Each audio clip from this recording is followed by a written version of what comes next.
Hello students, आज हम एक बहुत ही सिंपल और बेसिक सा टॉपिक लेके आए हैं, linear momentum.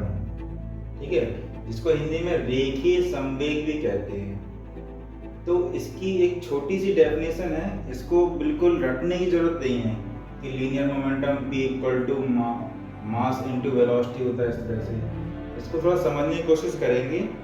Total quantity of motion contained in a body. ठीक है, एक बॉडी में कितना क्वांटिटी ऑफ मोशन है, that is called linear momentum. ठीक, उसका जो मेजरमेंट है, कैसे मेजर करते हैं? It is measured by mass into velocity. ठीक है, तो फॉर्मूला तो बाद में है, पहले देखिए टोटल क्वांटिटी ऑफ मोशन। जैसे हम यहाँ पर एक 50 kg का ऑब्जेक्ट है और ये 5 kg का ऑब्जेक्ट है। इसको अगर 100 मीटर की हाइट से ड्रॉप करते हैं तो किस ऑब्जेक्ट को कैच करना इजी रहेगा? ठीक है, यहाँ पर या अर्थ पर किस ऑब्जेक्ट से ज्यादा नुकसान होगा? ठीक है, तो हम बात करेंगे इसकी 50 kg की। ठीक है, 50 kg इंटू, एक्चुअली दोनों ही केसेस में वेलोसिटी एट दिस पॉइंट क्या होगा? सेम होगा, क्योंकि वेलोसिटी मास पर डिपेंड नहीं करती है। किसी ऑब्जेक्ट को जब हम कुछ हाइट से ड्रॉप करते हैं, ठीक है, √2gh, √2gh। ठीक है, लेकिन जिस ऑब्जेक्ट का मास ज्यादा होगा, m1 is greater than m2, उसका मोमेंटम भी ज्यादा हो जाएगा जब v कांस्टेंट है। ठीक है, तो इस कंडीशन में हम देख रहे हैं कि इस ऑब्जेक्ट को कैच करना टफ होगा कंपेयर टू दिस। और 5 kg वाले ऑब्जेक्ट को हम कैच कर सकते हैं, लेकिन इसको हम कैच नहीं कर पाएंगे। ठीक है, हम देखेंगे यहाँ पर the concept of momentum. The concept of momentum was introduced by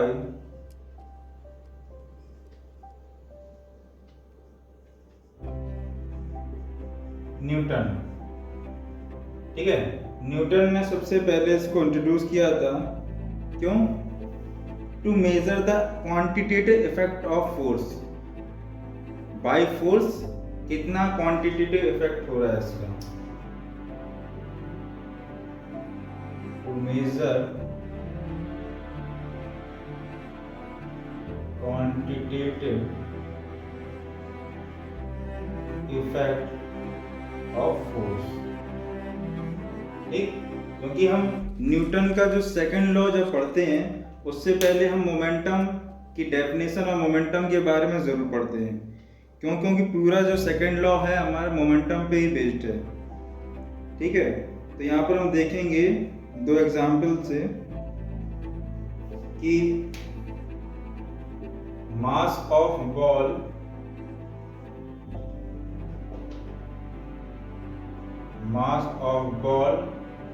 say m1 and mass of car say m2। ठीक है, where m2 is greater than m1, तो हम इनके मोमेंटम का रिलेशन देखेंगे।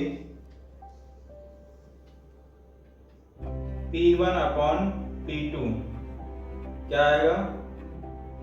m1 वेलोसिटी यहाँ पर दोनों की सेम है। ठीक है, mass of ball and mass of car, velocities are same. तो B से भी कट जाएगा। मोमेंटम किसका ज्यादा होगा? जिसका मास ज्यादा होगा।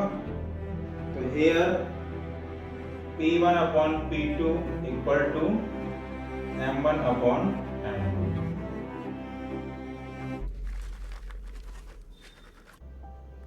ठीक है, तो यहाँ पर लाइटर ऑब्जेक्ट कौन सा है? Ball. Lighter object has less value of momentum. Okay, अब यहाँ पर हम सिंपल सा एग्जांपल देखेंगे कि यहाँ पर a person standing in a road,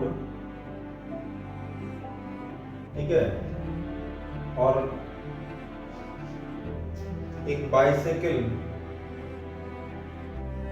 इसको हिट कर रही है, जिसका मास हो सकता है 50 kg and velocity is 60 metre per second. ठीक है,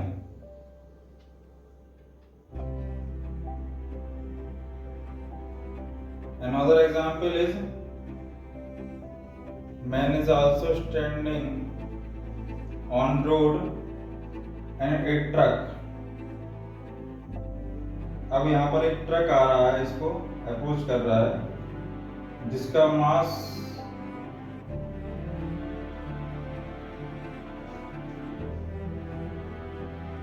2500 kg and velocity same 60 metre per second. ठीक है, तो किस कंडीशन में इस मैन को ज्यादा नुकसान होगा या ज्यादा इंजरी होगी? सिंपल सा, ट्रक के केस में यहाँ पर क्या होगा, केवल नॉर्मल इंजरीज आएंगी और ये ठीक हो जाएगा, लेकिन यहाँ पर सीरियस डैमेज हो सकता है, सीरियस एक्सीडेंट हो सकता है। क्यों? क्योंकि यहाँ पर मोमेंटम कितना प्रोड्यूस हो रहा है, P equal to 2500 into 60, 150,000 kg metre per second. इतना high quantity of momentum produce हो रहा है। ठीक है, यहाँ पर देख रहे हो कितना ज्यादा क्वांटिटी ऑफ मोशन मिल रहा है हमें, मास इनटू वेलोसिटी करने के बाद। जबकि यहाँ पर कैलकुलेट करेंगे तो 50 kg into 63,000 kg metre per second. ठीक है, तो यहाँ पर इसके और इसको कंपेयर करेंगे जब हम P1 और P2 को, तो P2 और P1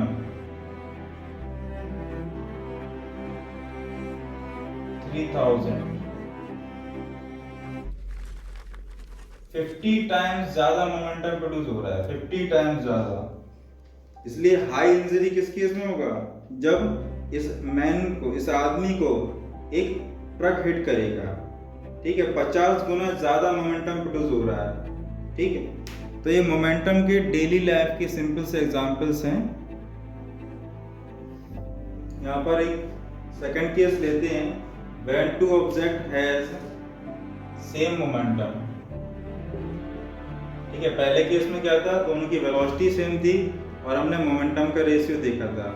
यहाँ पर क्या है, when two objects have same momentum, तो क्या कंडीशन बनेगी? फर्स्ट केस में मोमेंटम क्या होगा, m1 v1 equal to m2 v2। ठीक है, m1 upon m2 equal to v2 upon v1। अगर m1 since m2 is greater than m1, m2 जो ऑब्जेक्ट है इसकी वैल्यू, मास की वैल्यू ज्यादा है। ठीक है, तो इस केस में क्या आएगा, v1 is less than v2, v1 is less than v2।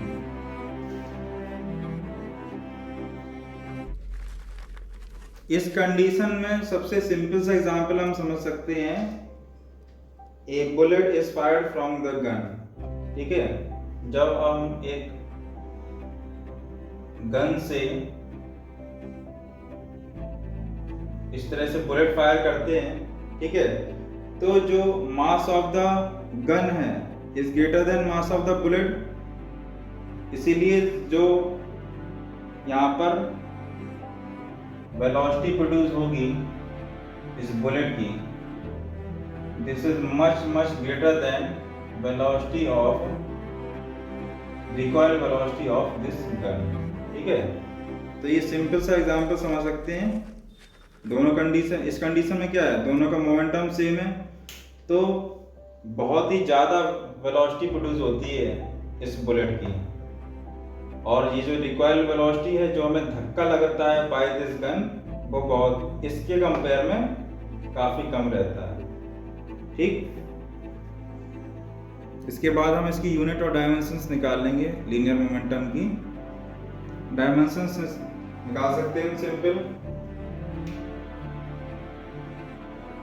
E equal to mv होता है यहाँ पर, तो डायमेंशंस ऑफ P आ जाएगा स्मॉल m की कैपिटल M, और वेलोसिटी की LT-1, ओवरऑल MLT-1 इसकी डायमेंशन होती है। इसी फॉर्मूले से हम इसका SI यूनिट्स भी निकाल सकते हैं। मास की kg मीटर पर सेकेंड या kg मीटर सेकेंड इनवर्स, इसको CGS में भी लिख सकते हैं।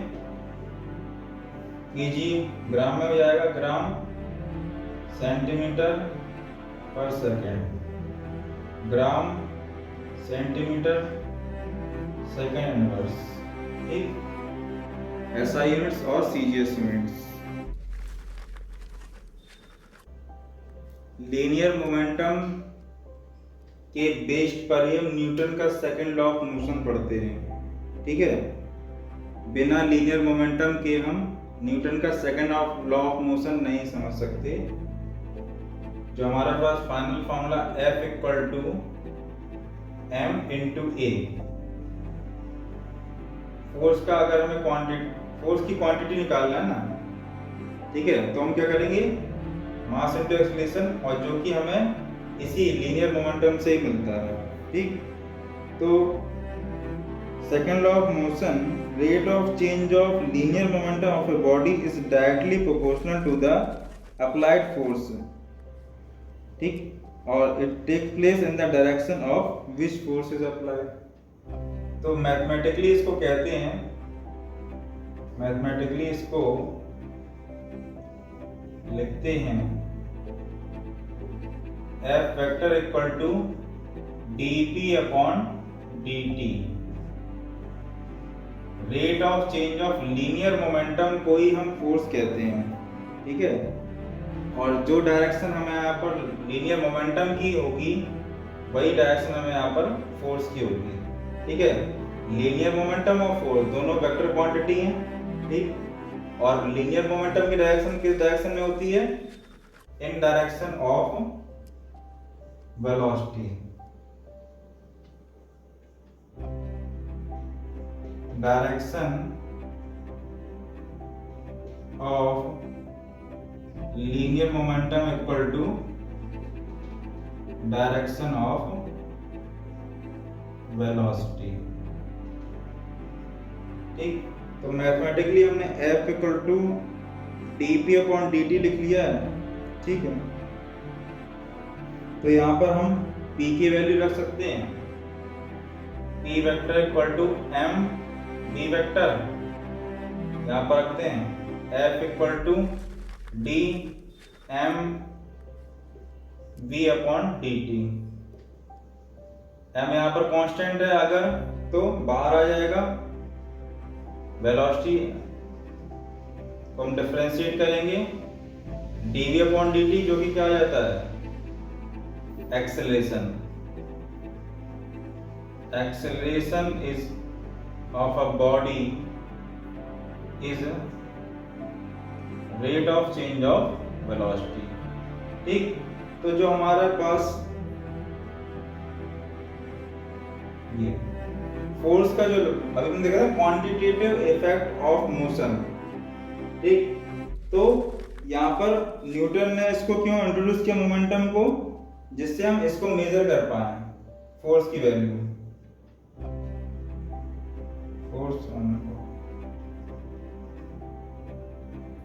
क्वांटिटी इसकी कैसे निकालेंगे, मास इनटू एक्सेलरेशन, और ये कैसे आया, लीनियर मोमेंटम को यूज करके आया। ठीक है, ठीक है। If applied force produces a acceleration ax, ay, az, अगर हमने किसी बॉडी पर फोर्स लगाया और एक्सेलरेशन प्रोड्यूस हो रहा है along x direction, y direction और z डायरेक्शन, ठीक है, तो हमारे पास जो नेट फोर्स की वैल्यू आएगी F vector equal to m times i cap ax, j cap ay plus k cap az। ठीक, तो m का जब मल्टीप्लाई कर देंगे F vector equal to m of m times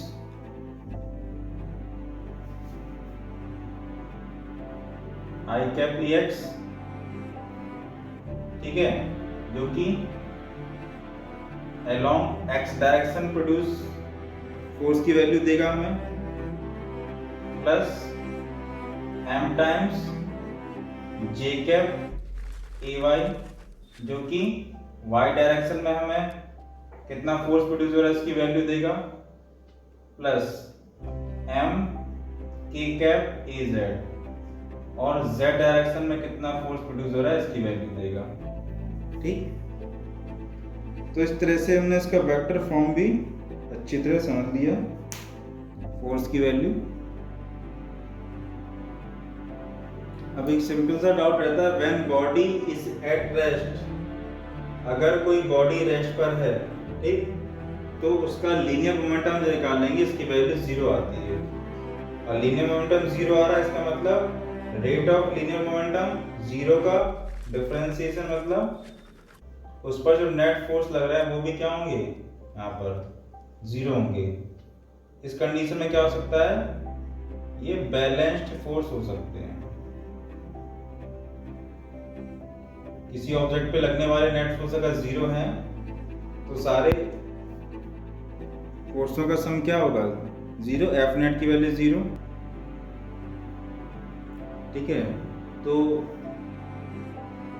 पूरे Newton's law of motion second law को हम 2 category में डिवाइड कर सकते हैं। यहाँ पर when forces are balanced, force जब बैलेंस होंगे किसी ऑब्जेक्ट पर तो क्या होगा, उस पर नेट एक्सेलरेशन 0। नेट एक्सेलरेशन 0 का हो सकता है या तो वेलोसिटी कांस्टेंट हो और या तो वेलोसिटी 0। तो वेलोसिटी जब 0 रहेगी तो क्या होगा, ऑब्जेक्ट रेस्ट पे रहेगा और रेस्ट पर ही बना रहेगा। ठीक, जब वेलोसिटी यहाँ पर सेम है, सेम स्पीड सेम डायरेक्शन, इसका मतलब वेलोसिटी क्या है, not equal to 0 but constant. यहाँ पर वेलोसिटी कांस्टेंट मतलब यूनिफॉर्म मोशन, उस कंडीशन में क्या होगा, स्टेज इन मोशन, वो उसी मोशन में बना रहेगा।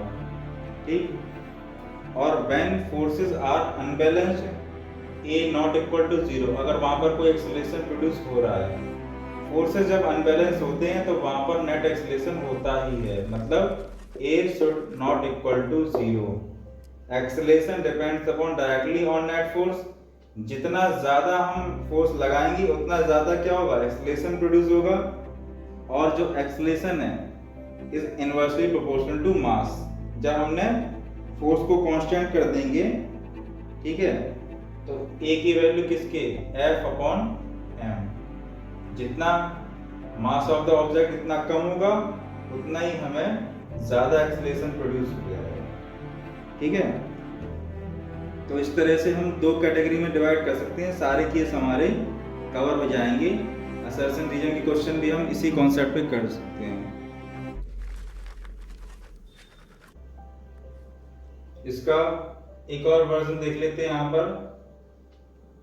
ठीक है, Newton second law of motion, F external equal to d mv upon dt, rate of change of linear momentum को हम फोर्स कहते हैं। When mass is also changing, mass जब यहाँ पर चेंज हो रहा है, जैसे किसी रॉकेट को जो हम लॉन्च करते हैं इस तरह से, सैटेलाइट तो यहाँ से रॉकेट लॉन्चर से जब हम इसे लॉन्च करते हैं तो इसका लगातार मास क्या डिक्रीज होता जाता है, मास यहाँ पर लगातार चेंज हो रहा है, तो हम यहाँ पर जब इस तरह के एग्जाम्पल, इस तरह के क्वेश्चंस करेंगे, न्यूमेरिकल्स करेंगे, तो हम इस कॉन्सेप्ट को लगाएंगे।